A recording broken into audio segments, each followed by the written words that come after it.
Hallelujah. Thank you lord. స్తోత్రం. చూద్దామా ఏమంటున్నాడు? నా శత్రువులు నా శ్రమలలో నేను యెహోవాకు మొరపెట్టి తిని ఆయన నాకు ఉత్తరం ఇచ్చెను. యెహోవా అబద్ధమాడు పెదవుల నుండి మోసకరమైన నాలుక నుండి నా ప్రాణమును విడిపించుము. హల్లెలూయా. ఎక్కడ నుండి విడిపించమంటున్నాడు?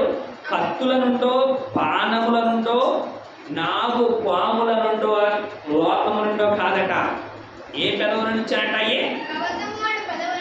అబద్ధమాడు పెదవులట, మోసకరమైన నాలుకల నుండి కూడా నా ప్రాణమును విడిపింపుము. అవునా? అంటే ఎవరి మధ్యన మనం ఉన్నట్టు? ఇప్పుడు ఎవరి మధ్యన మనం ఉన్నట్టు అంటే అబద్ధమాడు పెదవుల మధ్యన ఉన్నాము, మోసకరమైన నాలుకల మధ్యన కూడా మనము ఉన్నాము. విడిపింపు అంటే ఈ ప్రాణాంతకరము అని అర్థం. ఎలాగంట? విడిపింపు అంటే ప్రాణాంతకరమైనవి కనుక వాటి మధ్య నుండి నన్ను విడిపింపుము అంటున్నాడు.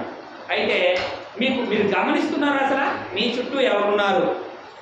మీరు ఆలోచిస్తున్నారా? మీతో మాట్లాడేవారు ఎలా ఉన్నారు అనేవి ఏమన్నా తెలుసుకోగలుగుతున్నారా?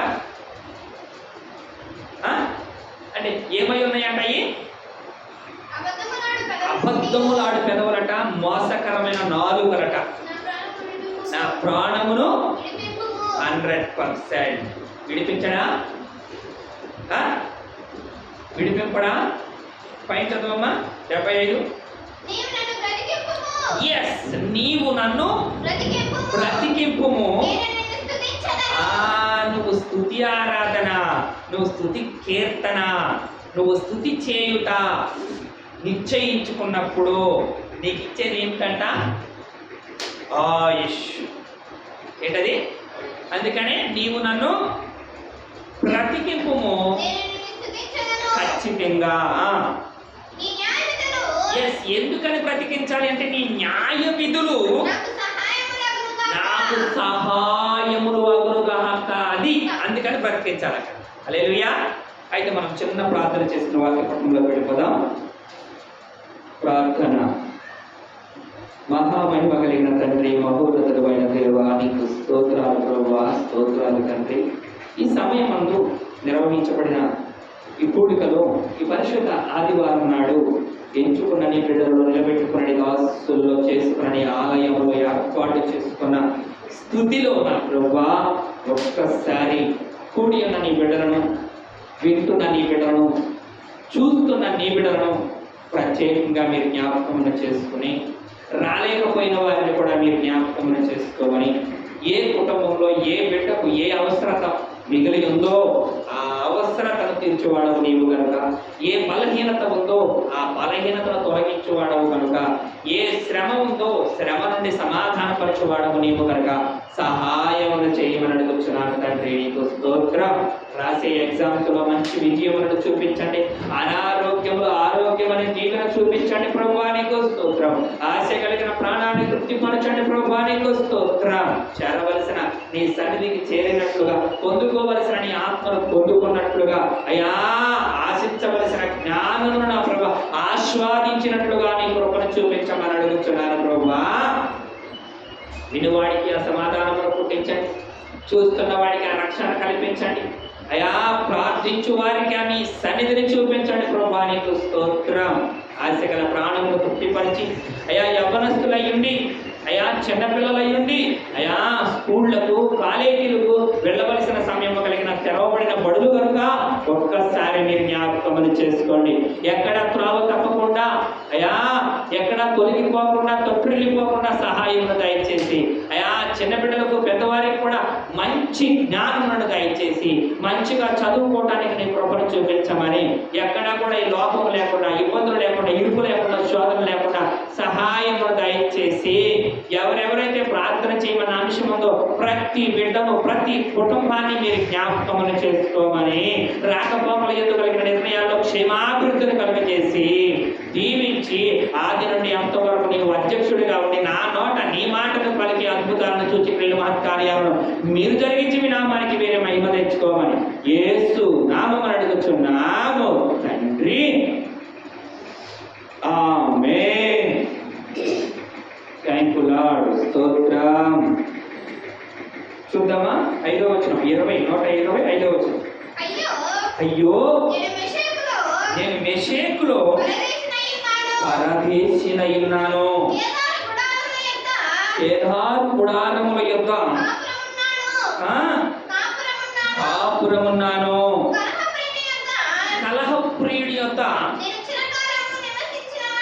నేను చిరకాలము నివసించిన వాడను. హల్లెలూయా.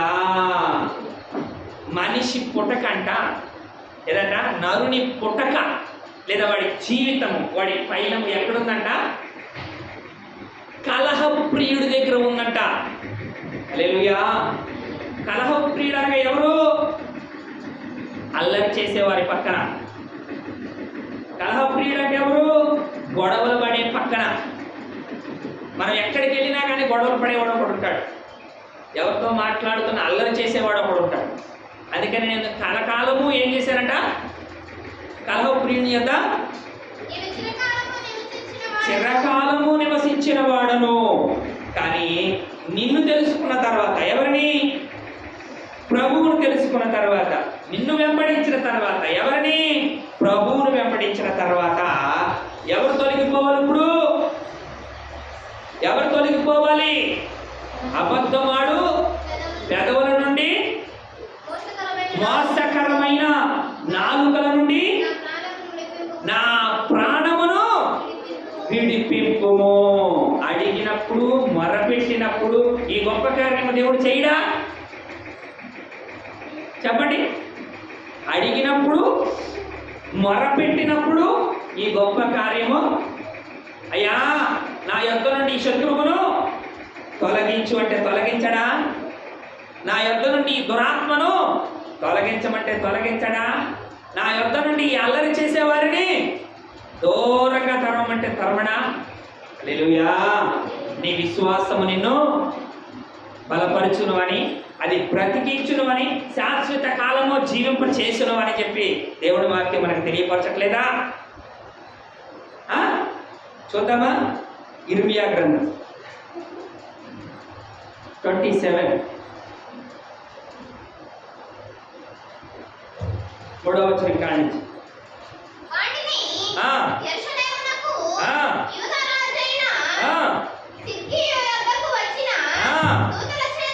దూతల చేత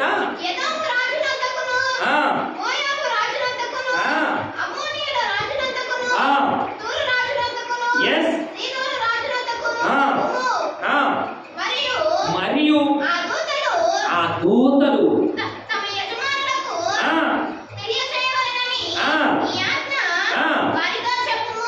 ఈ దేశం ఆ దేశం అనుకున్న వాళ్ళని ఏమంటున్నాడు ఇక్కడ? ఎవరి మాట వినాలంటున్నాడు?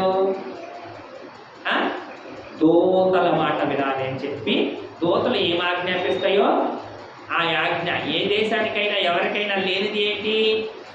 జ్ఞానము. ఏ దేశానికైనా లేనిది జ్ఞానము. ఏ దేశానికైనా ఇవ్వగలిగిన జ్ఞానం ఎవరి చేతిలో ఉన్నది? యెహోవా వశము. ఎలాగంట? అవునా కాదా? కానీ మనుష్యులు చేసే పనులు వ్యర్థమని, వాళ్ళ జ్ఞానము వ్యర్థమని సామెతల గ్రంథంలోకి వెళ్దాం ఒకసారి.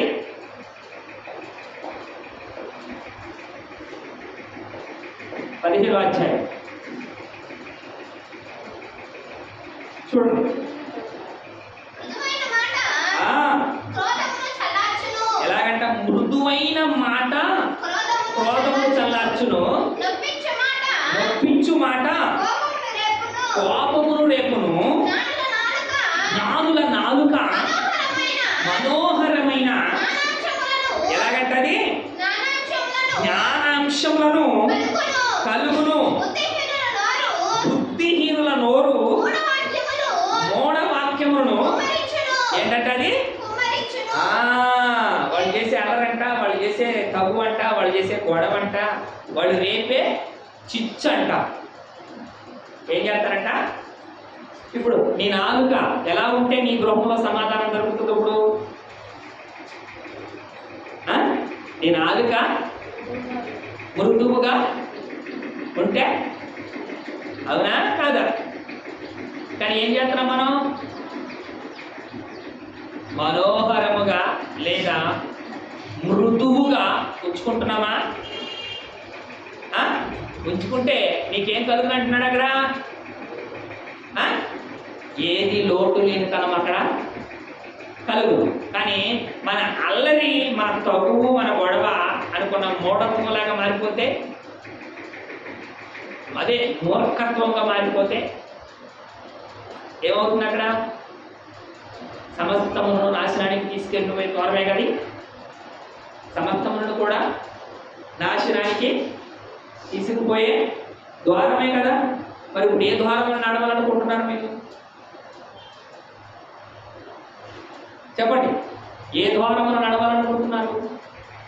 నాశనం అనే ద్వారానికి వెళదామా?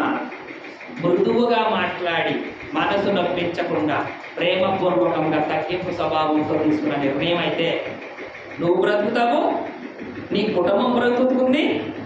నీ కుటుంబానికి ఎవరు? భర్త అయి ఉన్న స్థానం అయి ఉంటే భార్య అంటారు, బిడ్డలు అంటారు. ఎక్కడికి? కుటుంబం అంటారు. అవునా కాదా? కానీ ఎవరిని కోరుకోవట్లా? ఎవరిని కోరుకోవట్లా? 4వ లైన్, సాత్వికమైన నాలుక జీవవృక్షమట. దానిలో ఎలాగంటది? ఆ సాత్వికమైన నాలుకలో కుటిలమై ఏమన్నా ఉన్న ఎడల ఆత్మకు భంగము కలుగును. ఆత్మ ఎవరిది?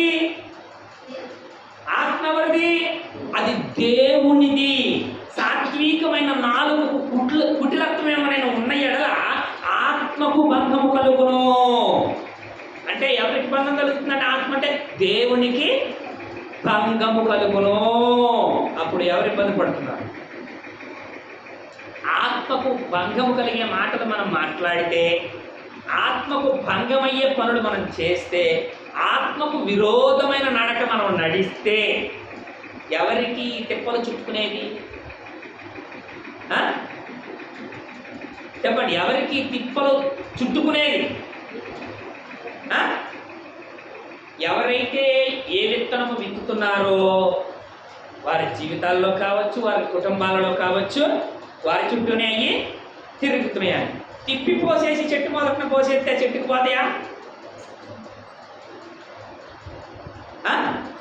తిప్పి పోసేసి చెట్టు మొదటిన పోసేస్తే పోతాయా? బావు. ఎందుకని? నీ నడక మారాలి, ఇక్కడ నీ మాట మారాలి. తిప్పి పోసేసినంత మాత్రాన ఏం జరగదు. నీకున్న అబద్ధపు జీవితము, నీ మీద నడుస్తున్న పాపపు జీవితము, ఏలుబడి చేస్తున్న అధికార తత్వము, ఇవేవి కూడా నువ్వు మార్చుకోకుండా లేదా నువ్వు విడిచిపెట్టకోకుండా తిప్పి పోసేసినంత మాత్రాన ఏ చెట్టు మీదకి ఆ శ్రమలు, ఏ చెట్టు మీదకి ఆ రోగాలు, ఏ చెట్టు మీదకి ఆ ఆపదలు, ఏ చెట్టు మీద కూడా ఆ పాపాలు. పాపమును మొయ్యుట చెట్టు చిత్తము కాదు. ఏంటది? పాపములను కడుగుట దేవుని చిత్తము. దేని ద్వారా ఇచ్చాడు? మారు మనస్సు ద్వారా ఆయన, ఆత్మ ద్వారా ఆయన నరుడికి ఇచ్చాడు. అక్కడ ఎలా ఇచ్చాడు? అందుకని దేని వలన దేనికి భంగం అన్నాడు అక్కడ? కుటిలత్వము ఏమైనా అంటే సాత్వికమైన నాలుకకు కుటిలత్వమైనది ఏదైనా ఉంటే అది ఆత్మకు భంగము కలుగును. మూఢుడు ఎలాగంట? తన తండ్రి చేయు శిక్షను తిరస్కరించును, గద్దింపునకు లోబడువాడు బుద్ధిమంతుడగును. నీతిమంతుని ఇల్లు గొప్ప ధననిధి. భక్తి భక్తిహీనునికి ఏంటంటే కలుగు వచ్చువడి శ్రమకు కారణము.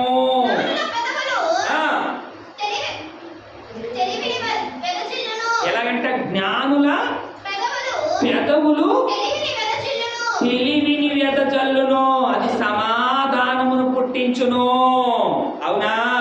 ఇప్పుడు వృక్ష ఫలం అనేది ఎవరెయ్యాలి? వృక్ష ఫలం అనేది ఎవరెయ్యాలి? ముసలి చెట్టు వేద్దామా, యాపిల్ చెట్టు వేద్దామా? చెప్పండి. ముసలి చెట్టు వేద్దామా, యాపిల్ చెట్టు వేద్దామా? తినడానికి పనికి రావాలంటే యాప్ చెట్టు వేద్దామా, జామ చెట్టు వేద్దామా? అవునా? ఇప్పుడు ఇత్తే విత్తనం అది నేడేమగలుగుతుంది, ఇదేమో ఆకలి తీర్చగలుగుతుంది. దేన్ని కాదనడానికి లేదు. ముసలి చెట్టునే ఉపయోగపెట్టం తొందరగా. అవునా? అందుకని అక్కడ ఏమంటున్నాడు? మూఢుడు అంటున్నాడు. అక్కడ ఏమంటున్నాడు? మూఢుడు తన తండ్రి చేయు శిక్షను తిరస్కరిస్తాడట.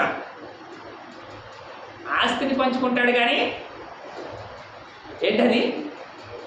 ఆస్తిని పంచుకుంటాడు కానీ శిక్షను పంచుకోడు అనమాట. అనేక అర్థం అక్కడ. ఎలాగా? ఆస్తిని పంచుకుంటాడు కానీ శిక్షను పంచుకోడంట అక్కడ. గద్దింపునకు లోబడువాడు బుద్ధిమంతుడవుతాడట. ఎస్, కంటిన్యూషన్గా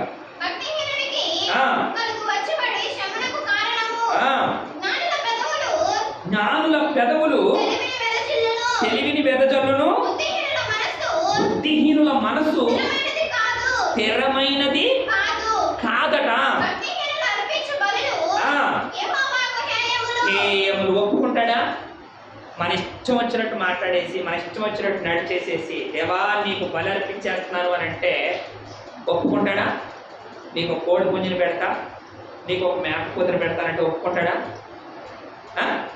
అంటే ఏది ఆ మేకపోతుగా, ఏది ఆ గొర్రెపోతుగా, ఏది ఆ కోడి పుంజిగా అర్పించాలి అసలు దేవుడికి?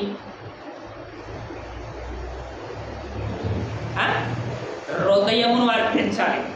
యెహోవా కోరుకున్నది ఏమిటంటే నీ హృదయమును, అంటే విరిగి నలిగిన ఏంటంట? విరిగి నలిగిన మనస్సు బలియాగముగా అర్పించునా. అంటే దేవుడు ఏం కోరుకుంటాడంటే విరిగిన మనసట, నలిగిన హృదయమును కోరుకుంటాడంట దేవుడు. ఆ విరిగిన మనస్సులోను నలిగిన హృదయంలోని ఏముంటుంది అంటే తగ్గింపు దొరుకుతుంది అక్కడ. ఆడు తొందర పడలేడు, అక్కడ ఉరికెత్తలేడు. అక్కడ అలసిపోయిన మనసు ఏం చేస్తుంది? ఆ ఇసుగుదనం వచ్చినప్పుడు దేవా నీకు స్తోత్రం అనగలుగుతుందంట. అప్పుడు ఇష్టపడుతున్నాడంట దేవుడు. ఏంటది? చికెనో మటనో తినేసి ఉల్లాసముగా ఉండి నీకు స్తోత్రం నీకు స్తోత్రం అని అరిస్తే అంగీకరించేవాడు కాదు అక్కడ దేవుడు. అవునా? విరిగి నలిగిన బలియాగమునకు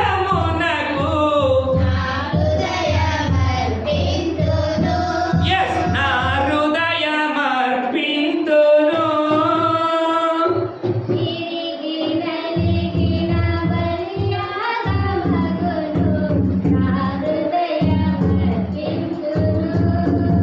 దేన్ని చాలించాలి?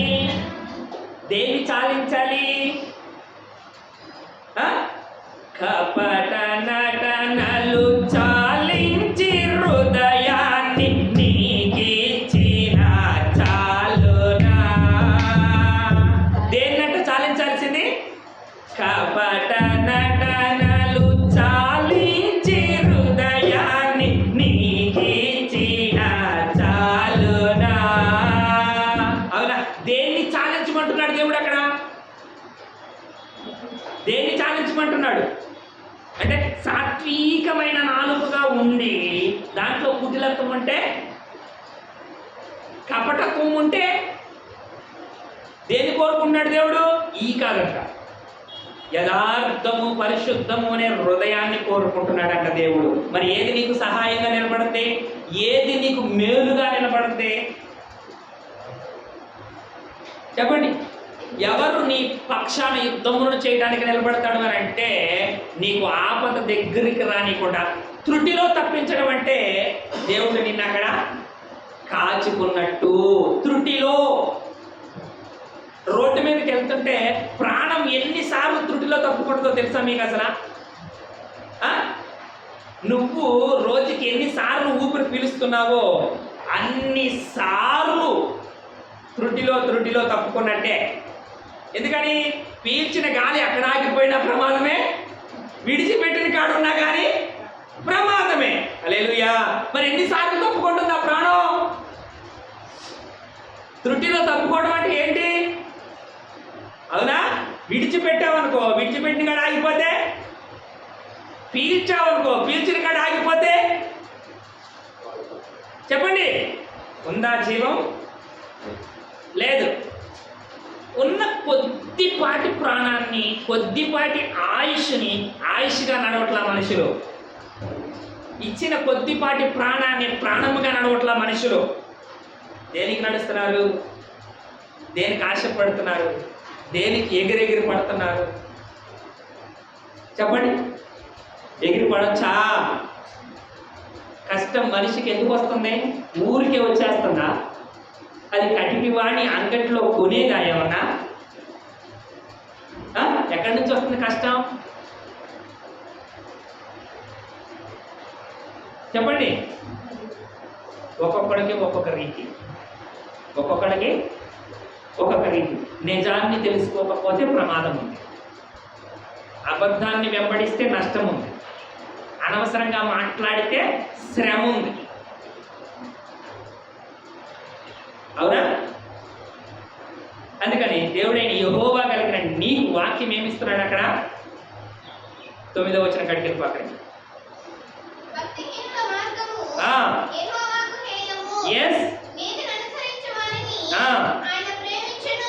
భక్తిహీనులు యెహోవాకి హేయము, నీతిని అనుసరించువారు ఆయనను ప్రేమించును, మార్గము విడిచిన వానికి కఠిన శిక్ష కలుగును.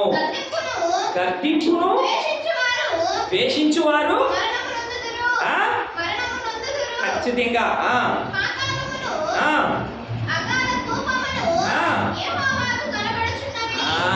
నువ్వు చేసేవి అన్నీ కూడా ఆయన ఏం చేస్తాడట? చూస్తున్నాడు. నువ్వు చేసేవి అన్నీ కూడా ఆయన చూస్తున్నాడు. వచ్చినవి బాధలు ఎవరికి? ఆయన చూస్తుండగా.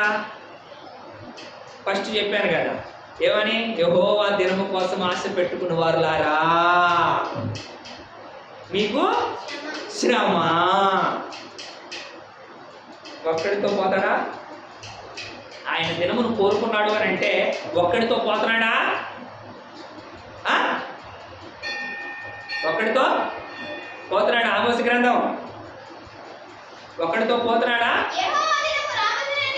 ఎస్, యెహోవా దినము రావాలని ఆశ పెట్టుకుని ఉన్నవారు లారా, ఈ మీకు శ్రమ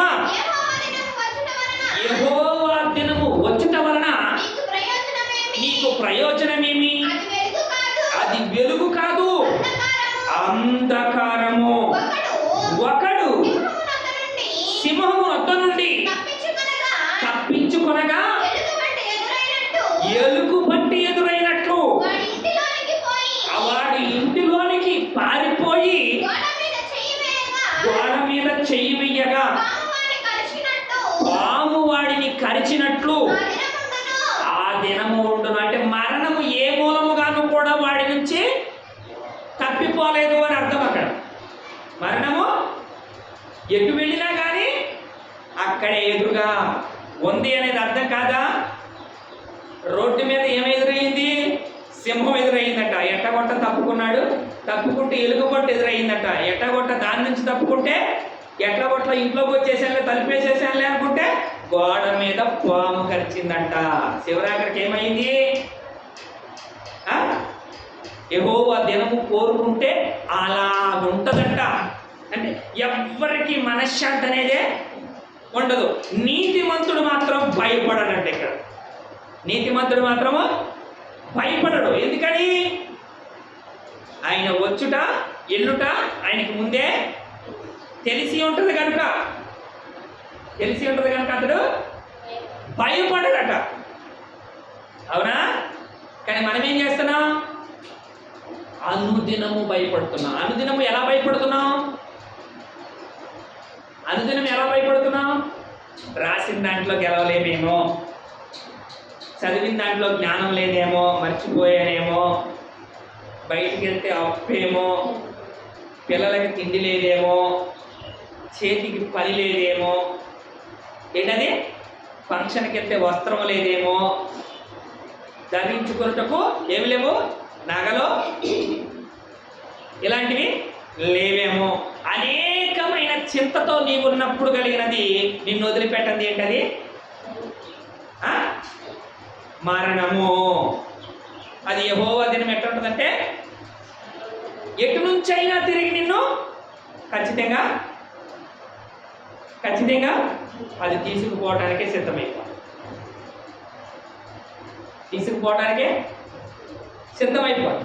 హల్లెలూయా.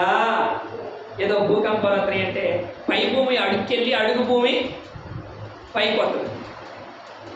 ఎవరో నాతో అన్నమాట, మన రిలయన్స్ పెద్ద పెద్ద తోర్లు వేశారు కదా, దాంట్లో కూర్చున్నాం, ఇందులో పడుకున్న ఖాళీ ఉంటుంది కదా బతకడానికి. ఏంటది?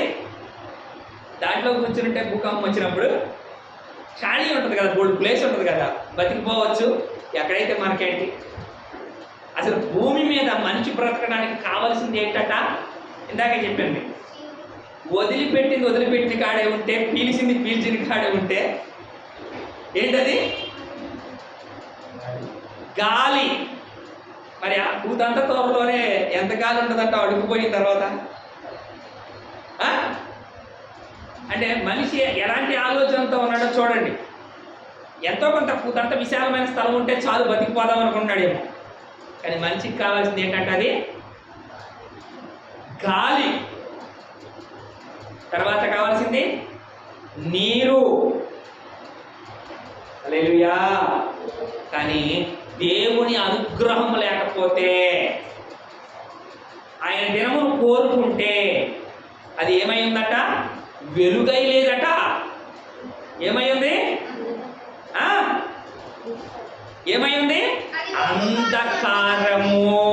అంధకారమై ఉందంటే నీ కళ్ళుండి, అది అంధకారమై ఉందంటే నీకు కళ్ళు ఉన్నాయి కదా, ఉండి దాన్ని ఏం చేయలేము. ఆ అంధకారంలో ఎవరిని మనము కనుగొనలేము. అంటే మనకి కళ్ళు కనపడవు. ఈ రాత్రియు ఆ పగలయు ఏర్పరిచి ఆ రాత్రి పూట మనకు కనపడకపోవడం ఏంటి? కారణం ఏంటి? లైట్ ఎదురు చూసుకుంటే కనపడతాయి. మీకు కనపడనది అనే అంశం మీకు ఎట్లా తెలుస్తుంది? హెల్మెట్ పెట్టుకున్న బండి తోలండి, ఎదురుగా వచ్చే బండి వస్తుంటే మీకు కనపడుతుందని చూద్దాం. వెలుగయ్యుండి చూడలేరు, వెలుగయ్యుండి అంధకారంలోనూ బతకలేరు. ఎలాగా? వెలుగయ్యుండి అంధకారంలోనూ బ్రతకలేరు. అంటే నీ ఆయుష్ కాలం నువ్వేం చేయాలి? లేదు, నీ బ్రతుకు దినములన్నీ నువ్వేం చేయాలి? మనిషి పుట్టింది కొంత సమయమును దేవుడికి ఇవ్వడానికి, మరి కొంత సమయమును కష్టపడడానికి, దాంట్లో కొంత సమయమును విశ్రాంతి తీసుకోవడానికి, ఇలా కొన్ని అంశాలు ఉంటాయి అక్కడ.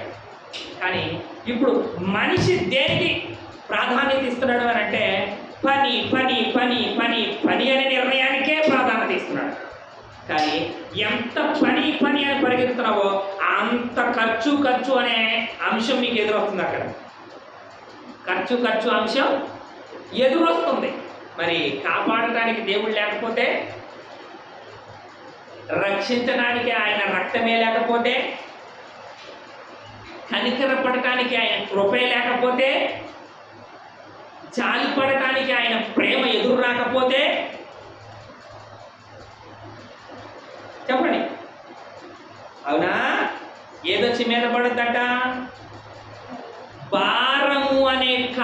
వచ్చి నీ మెడ మీద పడుచుంది. ఏ కాడది?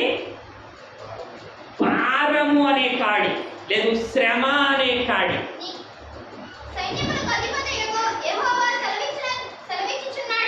ఏమని సెలవిస్తున్నాడంటే, సైన్యములకు అధిపతి యెహోవా సెలవిచ్చుచున్నాడు, నీకు ఉన్న కాడి నీ మెడన ఉండకుండా ఆ దినమున దానిని విరచి నీ కట్లను తెంపెదను.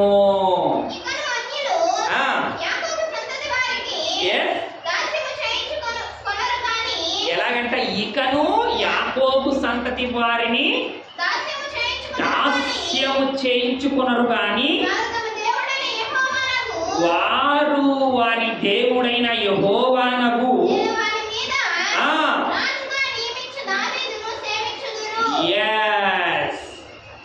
ఎవరెవరిని సేవిస్తారంట? ఇప్పుడు ఎవరెవరిని సేవిస్తారట? ఆయన నామము పట్ల ఒక దాసుణ్ణి ఎంచి ఏం చేస్తాడట?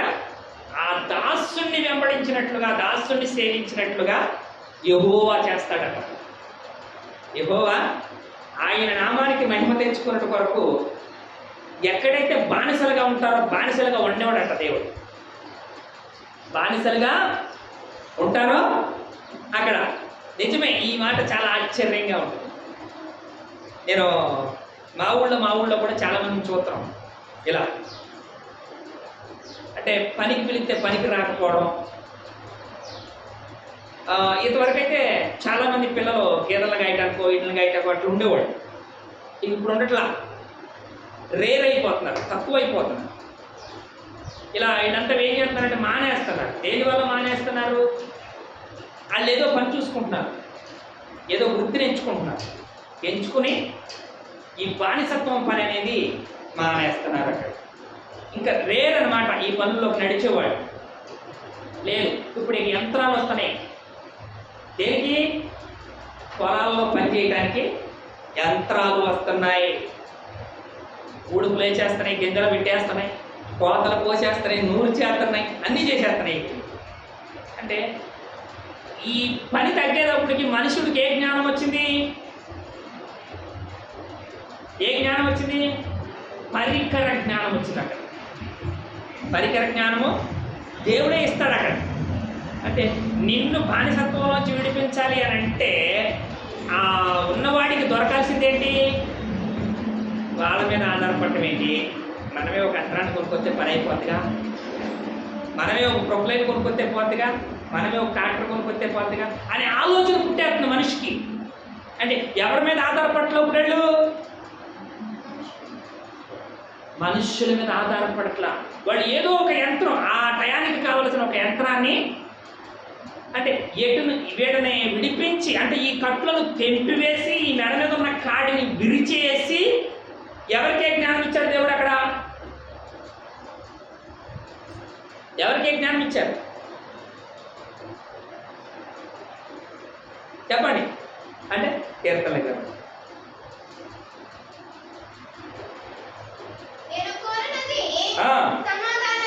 నేను కోరినది సమాధానమే అయినను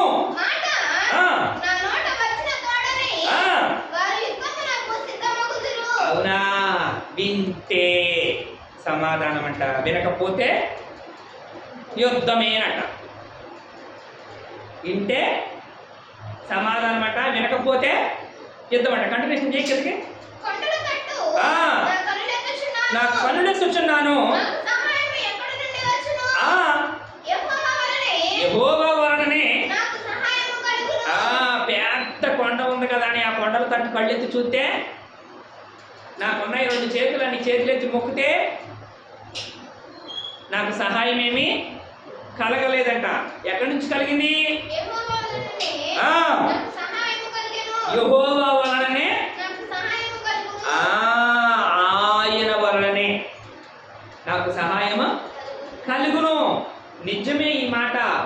నేను చాలా చోట్ల, చాలా మార్గాల్లో, చాలా మందితో చాలా జనాంగాలలో, కంపెనీల్లో, అధికారుల ఆఫీసుల్లో అధికారులతో మాట్లాడే క్షణాలలో ఎక్కడైనా చూసినప్పుడు నేను ఈ బైబుల్ చదువుతూ ఉంటే దొరికిన జ్ఞానము కావచ్చు, అనేకులతో మాట్లాడుతుంటే మాట్లాడే జ్ఞానము కావచ్చు, ఇలాంటివి అనేక చోట్ల గెలిచి యువతలకు వస్తున్నాం. గెలిచామనుకుంటే సమాధానపూర్వకంగా యువతలకు వస్తున్నాం. ఏ పని అంటే ఆ పని జరగటానికి, ఏది అనుకుంటే అది జరగడానికి, ఎక్కడ అనుకుంటే అక్కడ గెలవడానికి దేవుడు ఆయన ఉచితమైన కృపను చూపిస్తున్నాడు. అనుకున్న చాలామందిలో మనం చూస్తే ఉపయోగం లేనితనంగా నడుస్తున్నారు, ఆగ్రహంతో మాట్లాడుతున్నారు, అధికారంతో మాట్లాడుతున్నారు. వాళ్ళకి అది దొరకల. కానీ అయ్యా నీ చిత్తము సమాధానపరచవా అని అంటే మనల్ని దేవుడు ఎలా తీసుకెళ్తున్నాడో అలాగే మళ్ళీ వెంటనే అలాగే తీసుకొచ్చేస్తున్నాడు. చాలా చోట్ల చూసిన నిర్ణయాలు కొద్దో గొప్ప అనుకున్న నిర్ణయాలు చాలా చోట్ల, చాలా మందిలో, చాలా జనాంగంలో, చాలా ఆఫీసుల్లో, చాలా అధికారుల్లో మాట్లాడుతూ ఉండగా కూడా దేవుడు మనకు గొప్పగా అవకాశం ఇచ్చి తీసుకువెళ్తున్నాడు, తీసుకొచ్చేస్తున్నాడు. అంటే ఇప్పుడు చాలామంది ఏమనుకుంటారంటే నేను ఈ జ్ఞానంతో ఉన్నా అనుకుంటాడు. నీ జ్ఞానం అనుకుంటే మూర్ఖత్వం. ఎవరి జ్ఞానం? చెప్పండి. అది మీ జ్ఞానం అనుకుంటే మూర్ఖత్వమేగా. ఎవరి మీద ఆధారపడాలి? అందుకని మొరపెట్టి దేవుడు మనకి మార్గం ఏం చూపిస్తున్నాడు, మొరపెట్టి దేవుడు మనల్ని ఎట్టున్నాడో అంటున్నాడు అనేవి చాలా ఇంపార్టెంట్ అయిన విషయాలు. మొన్న రీసెంట్గా ఒక జేసీబీ కొన్నానని చెప్పి ఒక ఆయన ఫోన్ చేసి రమ్మంటే పోలవరం. అది నేను ఎప్పుడో 2 నెలల నాడే ఆ దర్శనం చూసేసాను. అయినా నా గుర్తురాలి.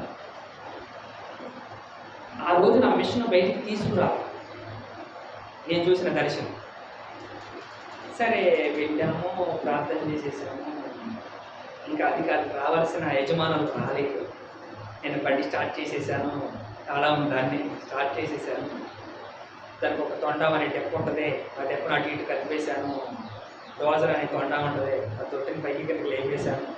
ఏదైతే నా పని నేను చేసి వచ్చాను. అయితే నేను చేసిన పనిలో లోడు పడుతుంది మిషన్ లోడు పడుతుంది. సరే లోడు పడుతుంది, సరే చూద్దాం అని చెప్పి నేను దిగేశాను. మిషన్ ఆఫ్ చేశాను, ఎలా ఉన్నదో అలా పెట్టేశాను, కిందకి దిగేశాను. సరే యజమానుడు కాసేపు నాకు ఎప్పుడుకో వచ్చాడు, మీతో 2 మాటలు మాట్లాడాలి. మిషన్ లోడు పడుతున్నాడు, ఎలా రమ్మన్నాడు. 5 గంటలకే లోడే పడుతుంది మిషన్. అప్పుడు వచ్చింది గుర్తు నాకు. ఏం గుర్తొచ్చింది? ఈ మిషన్ మనము తీసుకున్నాం కంపల్సరీగా. ఈ మిషన్ మనం కంపల్సరీగా తీసుకున్నాం, కానీ ఈ రోజైతే తీసుకెళ్తాం. సరే 4 వచ్చారు, వాళ్ళు కాల్ చేశారు, వాళ్ళు చెప్తే లోడ్ పడుతుంది మిషన్. సరే ఇంటికి వేసుకెళ్ళిపోవటం కన్నా దీన్ని ఇక్కడే ఉంచి రేపు పొద్దున మెకానిక్ని రమ్మని ఇక్కడ దీన్ని టెస్ట్ చేసి అప్పుడు వేసుకెళ్తే పోతాని డిసైడ్ అని అంటే, అయ్యగారు మరి రేపు పొద్దున కూడా మీరు రావాల్సిందే. మరి వాడు వేసుకెళ్తారు కదా దీన్ని అంటే తప్పకుండా వస్తాం. మనకి దర్శనం ఇచ్చేసాడుగా, గుర్తు వచ్చిందిగా మనకి. ఈ మిషన్ పట్ల అయితే మనం నడవాల్సిందే అనుకున్నాము. తెల్లారి వెళ్తే వీళ్ళందరూ చెప్పిన కంప్లైంట్ పెద్ద కంప్లైంట్ చెప్పారు, కానీ మెకానిక్ వచ్చి చిన్న కంప్లైంట్ చేసేసేసి పంపించేసి. ఏంటి వ్యత్యాసం కలిగిన అర్థం ఏంటి? మెకానిక్ వచ్చి చిన్న కంప్లైంట్తో పంపించాడు. కావాలనుకున్న అంగు ఆర్భాటాన్ని పిలుచుకుని ఉంటే పెద్ద సమస్యని క్రియేట్ చేసేసారు. ఇక్కడ మీకు అర్థం అవ్వాల్సిన లాజిక్ ఏంటి? కానీ ఆయన ఆధారపడింది ఏంటి అని అంటే, పాస్టర్ గారు వచ్చి తీసుకెళ్ళిపోమంటే తీసుకెళ్ళిపోతారు. ఏంటది? వీళ్ళందరూ కూడా రేపు వస్తాడు దగ్గర ఆ పాస్టర్ గారు ఏమన్నారు, రేపు వస్తాడులే మళ్ళీ అంటే రేపు రానేమో ఇప్పుడు వేసుకెళ్ళిపోదామని ఈయన ఆలోచన. కానీ వీళ్ళందరూ ఏమంటారంటే మళ్ళీ రేపు పొద్దున వస్తాడులే, ఇప్పుడు దూరం అయితే అయ్యింది, దాంట్లో కారు వేసుకెళ్ళి ఎక్కించురా అంటే ఎటకారంగా చెప్తున్నారు వాళ్ళు. వీళ్ళందరూ కలిసి ఎటకారంగా చెప్పిన మాట, ఎటకారంగా చెప్పిన పెద్ద సమస్య దేవుడు ఏం చేశాడు అని అంటే చిన్న ప్రాబ్లంగా దాన్ని రెక్టిఫై చేసేసేసాడు. అంటే పెద్ద సొల్యూషన్, అంటే పెద్ద బాధ, పెద్ద శ్రమ, పెద్ద కష్టము అనుకున్నది కూడా దేవుడు ఏం చేస్తాడు అంటే ఆధారపడేది దేవుని మీద. అంటే నిలబెట్టుకుంది ఎవరినంటే అక్కడ ఇప్పుడు యాకోబుని ఏం చేశారట, నిలబెట్టుకుని ఆయనని సేవించినట్లుగా ఎట్లా చేశాడో ఆయన జ్ఞానిగా నిలబెట్టి ఆశపడిన ప్రాణాన్ని తృప్తిపరిచిన రీతిగా నా మీద ఆశపడి ఉంటే ఆ పాస్టర్ గారు రావాలి, లేదా దాసుడు రావాలి అనుకున్న నిర్ణయాల్లో ఎలా ఉన్నాడో అలాగే ఆయన ఇచ్చిన ప్రిఫరెన్స్కే నేను వెళ్ళాను. ఆయన ఇచ్చిన ప్రిఫరెన్స్కే రేపు పొద్దున వస్తే మెకానిక్ వస్తే చిన్న ప్రాబ్లం, కాయిల్ పోయింది, కాయిల్ వేసేస్తే సెట్ అయింది. ఇంటికి వెళ్ళిపోయింది కృష్ణ, అయ్యా మరి మీరు రావాలి. వెళ్ళాను, తెల్లారిపోవడం వల్ల వెళ్ళాను. వెళ్తే దగ్గరికి వెళ్ళిపోయా. వర్షం వస్తుందా, నాకు ఫోన్ చేస్తున్నాడు ఆయన, వర్షం వస్తుందా అని చాలాసార్లు ఫోన్ చేశాను. రావట్లేదు అనుకుంటే నేను సోమవారం వెళ్ళిపోయాను. సోమవారం వెళ్ళిపోయిన తర్వాత అంత దూరంలో పెట్రోల్ బంక్ నాకు కనపడదు. పెట్రోల్ బంక్ కాడికి అద్దు పెట్టి పోసేస్తుంది వాటర్. మళ్ళీ నేను వెనక్కి తిరిగి వచ్చేసేసి ఒక కట్టేసి ఒక షాప్ ఉంది, ఆ షాప్లో బండి పెట్టి అక్కడ నుంచుని, అయ్యా నేను పలానా చోట కొడుకు వాను అంటే నేను కారు వేసుకుని వస్తున్నాను అన్నాడు బాబు. కారు వేసుకుని వచ్చాడు ఆయన. వెళ్ళాము, చేయవలసిన ప్రార్థన చేశాము, పొందుకోవలసిన కృప పొందుకున్నాడు, నడవలసిన త్రోవగా కృష్ణ నడుస్తుంది. అంటే నీకున్న కష్టం కావచ్చు, నీకున్న బాధ కావచ్చు, ఆ విశ్వాసంతో ఉంటే ఏంటది, ఆ దాసుడు రావాలి అనే విశ్వాసంతో ఉన్నప్పుడు, ఆ దాసుడు ప్రార్థన చేయాలి అనే విశ్వాసంతో ఉన్నప్పుడు ఆ దాసుని నిలబెట్టుకున్న దేవుడే ఆ కార్యములను మీకు సులభతరంగా చేసేస్తాడు. ఎవరో ఒకరి పట్ల నువ్వు స్తుతించేది ఎవరినవుతుందంటే దేవుణ్ణే. కాబట్టి ఎవరో అనుకున్న నిర్ణయానికి కూడా నువ్వు ఆరాధించేది నీ దేవుణ్ణి అవుతుంది. కాబట్టి ఎవరిని బట్టైనా కావచ్చు. అప్పుడు ఆ దాసుని నిలబెట్టుకున్న దేవుడు ఏం చేస్తాడు అని అంటే వాళ్ళకి ఆ కార్యములను చేసేస్తాడు. రాదు అనుకున్న మిషనం, కొనొద్దు అనుకున్న మిషనం నాకు 2 నెలల నాడు చూపించాడు. నేనైనా కొనమని కూడా చెప్పాలి, 2 నెలల నాడు చూపించాను. వస్తువు కదా, ఆల్రెడీ ఒక మిషన్ ఉంది, ఎందుకులే నాకు చూపించిన రాంబాబు గారికి సరే ఇప్పుడు వదిలే, ఈ విషయాన్ని ఎత్తబడలే నాకు వదిలేసాను. అయినా తప్పలా ఏ పనిని ఎలా నెరవేర్చాలో దేవుడు నెరవేర్చుకుంటాను వెళ్ళిపోతాడు. కానీ నీ విశ్వాసాన్ని విడిచిపెట్టేశావా? ఏంటది? నీ విశ్వాసాన్ని విడిచిపెట్టేస్తే సాత్వికమైన 4 కుటిలతో ఉంటే నష్టము అనే ద్వారం కూడా మీకే తెరవబడి ఉంది. కానీ మనం ఏం చేస్తున్నాం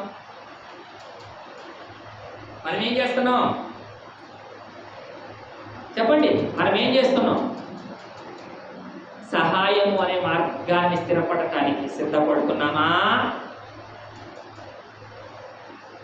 ప్రేమ అనే బంధానికి కట్టుబడటానికి సిద్ధపడుతున్నామా అంటే లేవు. ఎవరి మీద పడితే వాళ్ళ మీద నిందలేస్తున్నారేమో, జాగ్రత్త, వేయకూడదు. నిందలు వేసేవారిగా మనము ఉండకూడదు. సర్వసత్యమే ఎజెండాగా మనము తీసుకుని ఉంటే యుద్ధము యెహోవా చేస్తాడు. నీ ఎదుట శత్రువు నిలబడినా కానీ 1000 మంది బలాన్ని నీకు అందించేవాడు నీ దేవుడు. నీతోనే యుద్ధం చేపిస్తాడు, నీతోనే యుద్ధములను చేపిస్తాడు. 1000 మంది బలాన్ని ఆయన నీకు అనుగ్రహిస్తాడు. 1000 మంది జ్ఞానాన్ని కూడా నీకు అనుగ్రహిస్తాడు. హల్లెలూయా. తెలుసుకోవాలి. అక్కడ తెలుసుకుంటేనే గొలియాతును కొట్టడానికి కూడా ఉట్టి చేతితో వెళ్ళిపోయిన వాడు దావీదు. ఎలాగంట, ఒక సామెత తీసినా కానీ అనుకుని ఉంటే కూడా ఒక ఊరి మీదకి ఒక ఊరు ఏమొచ్చింది, యుద్ధమును చేయడానికి వచ్చింది. అయితే మన బైబిల్ గ్రంథంలో ఒక పొట్టివాడు అనే జక్రయ్య ఎలా ఉంటాడో ఏంటది, ఆ ఊరిలో కూడా పొట్టివాడు అనేవాడు ఒకడు ఉండి ఆ ఎదరు నుంచి అరే ఈ భాగమంతా నాకు విడిచిపెట్టేయండి రా, ఏంటది, ఈ సైన్యాన్ని అంతా కూడా నాకు విడిచిపెట్టేయండి, నా ఒక్కడికే విడిచిపెట్టేయండి. ఈ కడవాడు ఎవరైనా ఉంటే మీరు అందరూ చూసుకోండి అని ఊరికి అప్పచెప్పాడు. హల్లెలూయా. అసలు గొప్ప మాట ఏమిటి అని అంటే, చమత్కారం కలిగిన ఉయ్యి ఉంటాయి అని ఒకరిని తాడి చెట్టు ఎక్కి మధ్యలో ఉన్న మువ్వాకు నరుకురారా అని చెప్పాడట. అని అంటే సరే ఎవడో ఎక్కడికో ఉంటాడుగా, ఎక్కాడు, ఆ మువ్వాకు నరుకొచ్చాడు. ఈ మువ్వాకులో ఉన్న మధ్య ఆకును నరికి చీల్చుకొని పట్టుకుంటే ఎండకి మెరుస్తుందంట. ఏంటది? ఎండకి తడ తడ తడ తడ తడ మెరుస్తుందంట. అమ్మో వీడు ఎంత కత్తి పట్టుకుంటే ఇది ఎంత మెరుపు మెరుపుతుందంటే ఎంతమందిని చచ్చిపోతాము వీడి చేతిలో అనుకుని భయపడి పారిపోయారంట. దేన్ని చూసి పారిపోయారు ఇప్పుడు అంటే, ముందు వాడికి ఉన్నది ఏమిటి అంటే ధైర్యం అన్నమాట. ఆ ధైర్యం ఎవరు ఇవ్వాలి? ధైర్యం ఎవరు ఇవ్వాలనుకుంటే దేవుడే ఇవ్వాలి. జ్ఞానం ఎవరు ఇవ్వాలనుకుంటే అంటే నిజంగానే ఊరోళ్ళందరూ కూడా మనకి ఈ బైబిల్ గ్రంథంలో ఉన్న ఆ పొట్టివాడు, ఆ జక్కరయ్య అనుకున్నవాడు మేడు చెట్టు ఎక్కితే ప్రభు యేసు ఎలా చూసి వెళ్ళి పలకరిస్తాడో, జక్కరయ్య నేడు నీ ఇంటికి రక్షణ వచ్చింది అని చెప్తున్నాడు కదా, చెప్పాడా లేదా అని. అంటే ఆ పొట్టివాడు అయిన జక్కరయ్యను చూచి మేడు చెట్టు ఎక్కిన వాడిని పిలిచి నేడు నీ ఇంటికి రక్షణ వచ్చింది అని ఎలా చెప్పాడో, ఈ పొట్టివాడైన వాడు కూడా ఏం చేశాడంట, ఈ జనాంగాన్నంతా నాకు అప్పచెప్పండి, ఇంకేమైనా ఉంటే మీరు చూసుకోండి అంటే నిజంగా ఆ వాడి చేతిలో ఉన్న మువ్వాకు మనకు తెలుసు అది మెరుస్తుంటే, పైకి తిప్పుతుంటే మెరుస్తుంటే దాన్ని చూసి వీళ్ళు పారిపోయారంట. వీళ్ళు ఎట్టాగో మనల్ని వేసేయడానికే సిద్ధపడ్డారు, వీళ్ళు అందుకే వీళ్ళు కత్తులు కట్టాలతో వచ్చారు బయటికి అని చెప్పి. అంటే మరి నువ్వైనా నీ స్థితి కలిగిన నిర్ణయము, నువ్వైనా నీ పద్ధతి కలిగిన నిర్ణయము, ఇలాంటివి నువ్వేం చేస్తావో ఒకసారి ఆలోచించు. చాలామంది చిన్న చిన్న వడతూపులే ఊపి ఏమంటారు, నేను చచ్చిపోతా. ఏంటది? నేను చచ్చిపోతా. అది ఎంత మూర్ఖత్వం అనేమాట. నన్ను వీడు బ్రతకనివ్వరు, నన్ను వీళ్ళు బ్రతకనివ్వరు. నిన్ను బ్రతకనివ్వకపోవడానికి నీ ప్రాణం మనిషి వశము కాదు, నీ ప్రాణము యెహోవా వశము. కానీ నువ్వేం చేస్తున్నావు? రోగం వచ్చి ఒక మనిషి కూడా ఏమంటాడట, ఆ రోగం ఇబ్బంది పడలేక, ఆ రోగము సమస్య తట్టుకోలేక, ఆ వ్యాధి బాధను భరించలేక, నాకు రావలసిన మరణం కూడా వస్తే బాగుంటుంది అనుకుంటారు. హల్లెలూయా. మనిషికి రావలసింది మరణము కాదు, మనిషికి దొరకవలసింది విడుదల. ఏంటది? విడుదలను కోరుకో. నేను చేసిన తప్పేంటి, నేను చేసిన పాపం ఏమిటి అని గ్రహించి దేవుడిని క్షమించమని అడిగితే ఆ గొప్ప శ్రమ నుండి, ఆ గొప్ప కట్ల నుండి, మెడ మీద పడిన కాడి నుండి, అలుముకున్న రోగము నుండి కూడా దేవుడు ఏం చేస్తాడు అని అంటే క్షమిస్తాడు.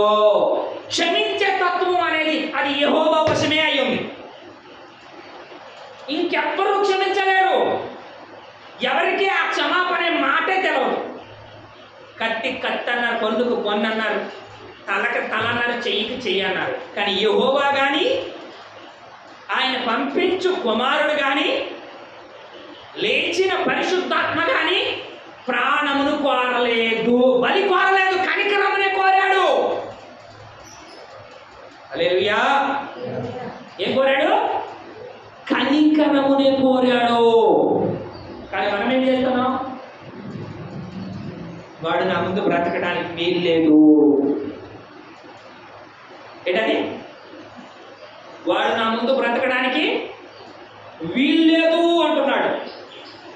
మూర్ఖత్వము, మూఢత్వము, తాగుబోతుతనము. వాడన్నా బ్రతకాలి, నేనన్నా బ్రతకాలి అనే మాటలు వెల్లడి చేస్తారు. కానీ దేవుడు ఏమంటున్నాడు? నీ కొరకు నేను ప్రాణములను పెట్టి ఉన్నాను, నువ్వు మాత్రం ఇక తొట్టిల్లిపోవటానికి వీల్లేదు. అవునా కాదా? కానీ నువ్వేం చేస్తున్నావు? నువ్వేం చేస్తున్నావు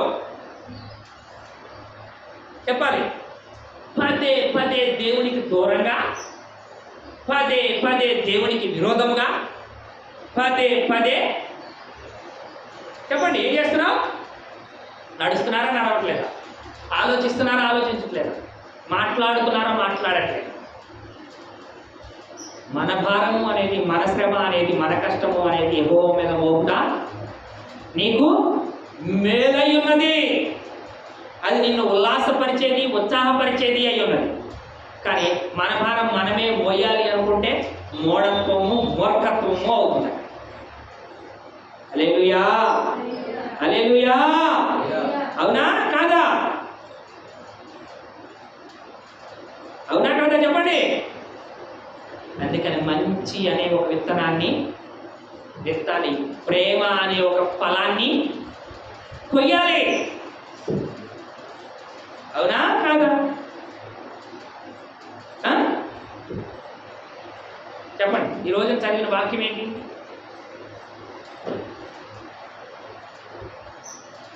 చెప్పండి, త్వరగా చెప్పండి. ఈరోజు చదివిన వాక్యం ఏంటి?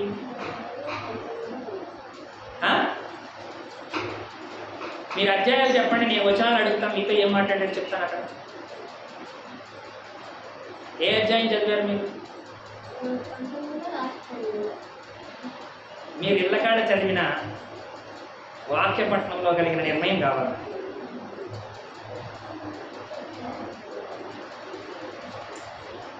చెప్పండి.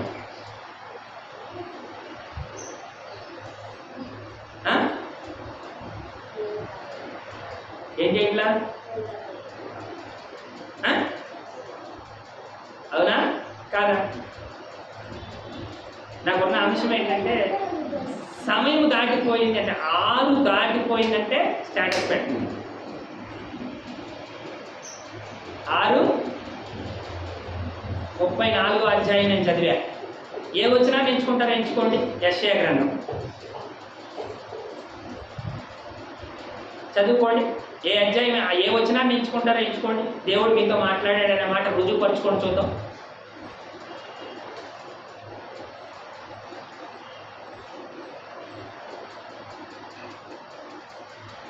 చేస్తారా? రుజువుపరచుకుంటారా? పోనీ నిన్న సాయంత్రం చదివిన వాక్యం చెప్తారా?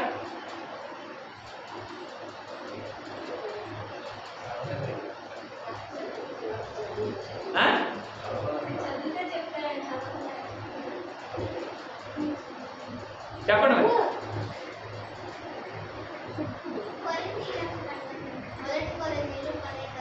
12వ అధ్యాయం చదివావా? 9వ వచనం చూడు.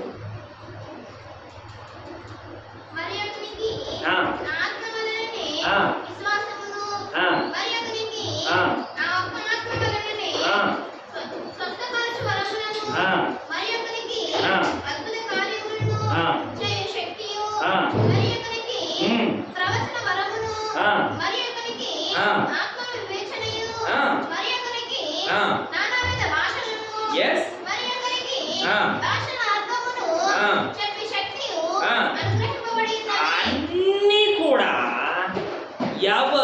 ఎవరికి ఇచ్చారు?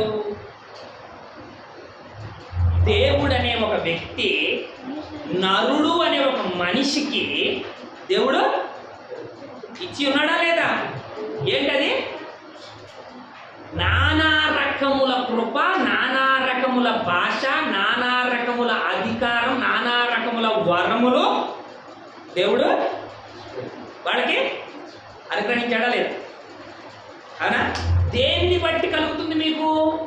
మొదటి వచనం కలిగింది అక్కడ నువ్వు చదివిందే.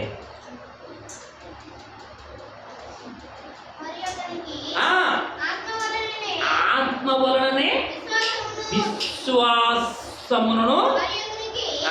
దేని వల్ల అంటే దేనితో సమకూర్చబడి ఉంటే, ఆ విశ్వాసం ఉంటే ఒక టైంకి ఆకలేస్తుంది, 8 అయిపోయింది, ఆకలి ఇట్లా 1 గంట అయిపోయింది, ఆకలి ఇట్లా ఇస్తుందా ఇట్లేదా అంటే ఒక టైంకి సిద్ధపడగలిగింది మనకేమన్నారంటే అక్కడ భక్తితో చదువుతారా, ఇష్టపడి చదవడం ఏంటది. ఈ పాస్టర్ ఎట్ట మాట్లాడుతున్నాడు, ఆ పాస్టర్ అట్ట మాట్లాడుతున్నాడు, అసలు ఈ వ్యవహారం ఏంటో తేల్చేయాలని చెప్పి 10th క్లాస్ చదివినవాడు రోజుకు ఒక 3 అధ్యాయాలు చదువుకుంటా వచ్చేసైతే అమ్మో నా వల్ల కాదు, ఇప్పుడు మారు మనసు పొందితేనే తప్ప నేను ఇక్కడ భూమి మీద ఉండటానికి అర్హుడిని కాదు అని గబాయిల్ని నీళ్ళలో మునిగి అతనే బాప్టిజం తీసుకుని బయటకు వచ్చాడు. ఏంటది రోజుకు ఒక 3 అధ్యాయాలు చదివితే ఎవరు చదివేశారు ఇప్పుడు అంటే వీడు మూర్ఖత్వం, ఆ పాస్టర్ ఎట్లా మాట్లాడుతున్నాడు, ఈ పాస్టర్ ఎట్లా మాట్లాడుతున్నాడు, ఈ లవర్మెంట్ నేను చేయాలి, నేను లైవ్ మీద లైవ్ చేయాలనుకుని ప్లాన్ చేసుకుని వీడు ఏం చేశాడంటే రోజుకు 3 అధ్యాయాలు చదివేస్తే 3 అధ్యాయాలు చదువుకుంటూ వెళ్ళిపోతుంటే ఆ బైబిల్ వీడు చదివేస్తున్నాడు. ఇక్కడ చదివేస్తుంటే చదువుతూ ఉంటుంటే ఇక్కడ నుంచి చెమటలు కారుతున్నాయంట. అంటే హృదయం ఏమైపోయింది, తేలిక పడిపోయి భయం వచ్చేస్తున్నాడు. భయము వచ్చేస్తుంటే ఓ అని చెప్పి గబ్బ వెళ్ళి నీళ్ళలో మునిగి నన్ను క్షమించయ్యా అని అడిగాను. ఎవరితో పని లేదు అని అంటే ఆత్మ సంబంధమైన నిర్ణయం కలిగిన దాంతో అంటే ఇంకొకటి అక్కర్లేదు. అక్కడ ఇంకొకడు అక్కర్లేదు. సమయోచితమైన నిర్ణయం వెళ్ళిపోయాడు, మునిగేశాడు, బయటకు వచ్చేసాడు. దేవా నన్ను క్షమించు అన్నాడు. నీకు ఎక్కడి నుంచి నేనేం చేయకూడదు, నేను ఎక్కడి నుంచి ఏం మాట్లాడకూడదు అనే నిర్ణయాలకి అతను లైవ్ చేసి మాట్లాడితే షాక్ అన్నమాట. ఎలాగంట అంటే అంటే చిచ్చాపాటి అయినా చదవండి అంటున్నా నేను. ఏంటది చిచ్చాపాటి అయినా చదవండి, భక్తితో చదవమాకండి. ఇక భక్తితో చదవాలంటే మీ వల్ల కాదు. ఇక అందుకని పిచ్చాపాటు చదివితే అర్థమైపోద్ది అక్కడ. అప్పుడు నర జాతికి అనుకున్న నిర్ణయాలకు మేలు అనే సంకేతం కలిగిన మార్గము లేదా ద్వారము తెరవబడుతుంది. అప్పుడు ఇంకా కష్టం లేదు నీకు, అప్పుడు నష్టం కలగలేదు నీకు. అర్థమవుతుందా? ఎకరం నిన్ను బతికించదబ్బా, 100 అనుకో, ఎకరము నిన్ను బతికించదు. దేవుని మాటే నిన్ను బ్రతికిస్తుంది. ఖచ్చితంగా దేవుని మాటే నిన్ను బ్రతికిస్తుంది. అందుకని మనం ఏం చేయకూడదు, ఏ పెదవుల నుంచి ఏ నాలుగు నుంచి మనల్ని బయటపడేయమని చెప్పి అడగాలి దేవుణ్ణి.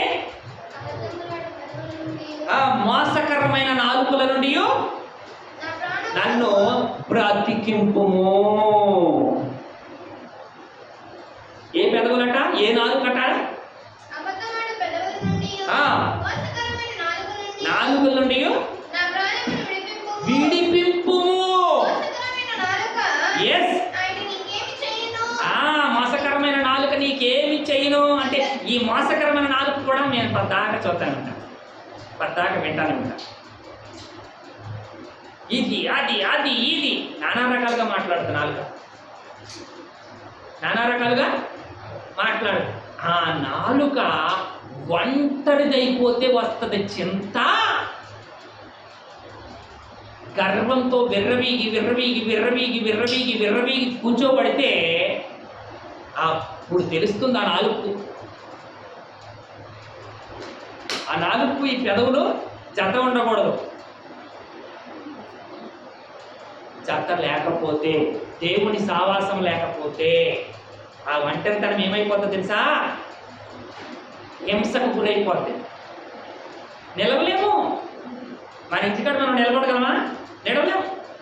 ఎవరో ఒకరిని రమ్మని చెప్పాలి, ఎవరో ఒకరి ఇంటికి మనం వెళ్ళిపోవాలి.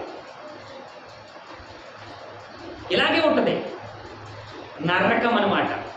అంతటి దానికి మనం దిగజారిపోవడానికి గల కారణం ఏమిటి అంటే గర్వంతో విర్రవేగడమే.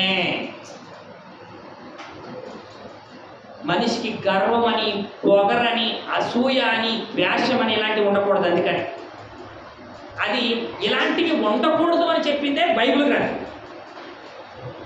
ఇలాంటివి ఉండకూడదు అని చెప్పిందే బైబిల్ గ్రంథం. హల్లెలూయా. మరి సర్వసత్యం అనే దేవుణ్ణి మీరు ఎలా వెంబడిద్దామనుకుంటున్నారు? సర్వోన్నతుడైన దేవుణ్ణి మీరు ఎలా ఆరాధిద్దామనుకుంటున్నారు? నిర్ణయం చేశారు, మొన్న ఏం చేశారు అని అంటే, పొద్దున ఏం చదివారు, నేను సాయంత్రం ఏం చదివారు అంటే ఏమన్నారు మీరు?